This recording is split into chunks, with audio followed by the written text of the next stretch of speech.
And I think that's one of the things that's just been surprising to me, is the ways in which elements of my own humanity have been picked apart by patriarchy, where my emotional intelligence, my capacity to express my emotions, my self-awareness, my capacity to regulate my nervous system and hold tensions generatively, my relationship skills, my communication skills, my, all these different things that are just part of being human and being effective in the workplace as well. They didn't come naturally. Like, they were things that I really got rid of and had to now kind of in the process of relearning and bringing them back into balance. And I think that's an important thing to notice, is that we come into these conversations sometimes not resourced enough to engage meaningfully in them. This work can't happen alone. Like, we're taught to be lone wolves. We're taught to pick ourselves up by bootstraps, like all those old notions of what it means to be a man.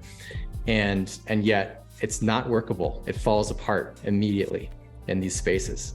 And so here we are, needing to ask for help, needing to ask for support, needing to build relationships and receive feedback and navigate conflict. And that's hard.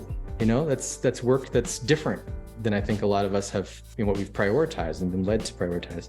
And so I just want to point out that what tends to surface in that space, and I'll speak from my own experience and see if this might be true for others, but when I make a mistake, or when I get into the inevitable discomfort of doing this work, what's always right there beneath the surface is self-aggression.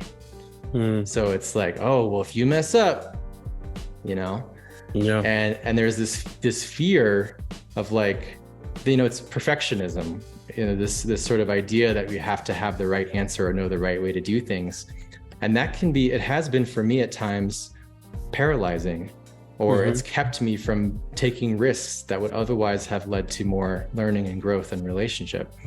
And so I think we also need to meet men and meet each other as men in spaces where we can, as you said, an audience where we can mess up, or we can fail, or we can make a mistake, so that we can get some of that stuckness out of our system and build more flow, so that we have the muscle, as you're saying, to actually try things, to show up imperfectly, but to do so with our heart in the right place, with enough self-awareness to take responsibility for our impact, and then to do that in ways that rupture and repair relationship, because that's basically how this kind of learning tends to happen. We're not going to educate ourselves by reading a dozen books and then somehow avoid causing harm.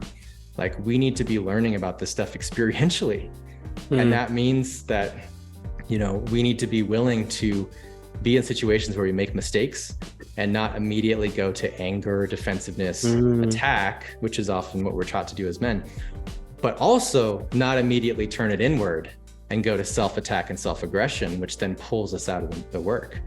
So caring for the heart and soul of our humanity as men is central to engaging for the long term in this movement.